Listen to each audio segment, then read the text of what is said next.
T. Washington. Chapter 4. Helping Others. At the end of my first year at Hampton, I was confronted with another difficulty. Most of the students went home to spend their vacation. I had no money with which to go home, but I had to go somewhere.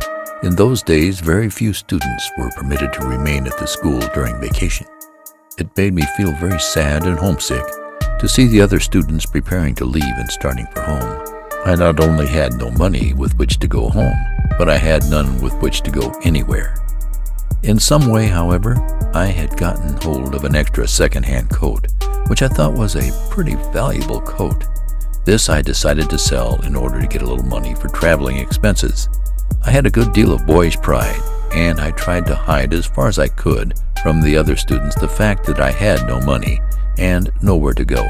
I made it known to a few people in the town of Hampton that I had this coat to sell, and after a good deal of persuading, one colored man promised to come to my room to look the coat over and consider the matter of buying it. This cheered my drooping spirits considerably. Early the next morning, my prospective customer appeared. After looking the garment over carefully, he asked me how much I wanted for it. I told him I thought it was worth $3. He seemed to agree with me as to price, but remarked in the most matter-of-fact way, "I'll tell you what I will do. I will take the coat and will pay you 5 cents cash down and pay you the rest of the money as soon as I can get it." It is not hard to imagine what my feelings were at the time. With this disappointment, I gave up all hope of getting out of the town of Hampton for my vacation work.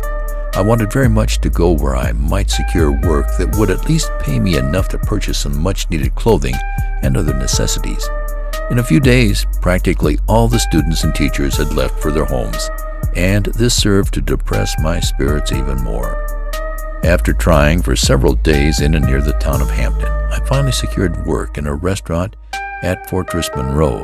The wages, however, were very little more than my board.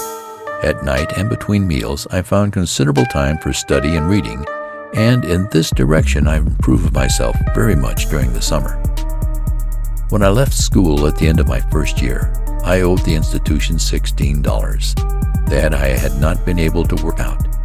It was my greatest ambition during the summer to save money enough with which to pay this debt.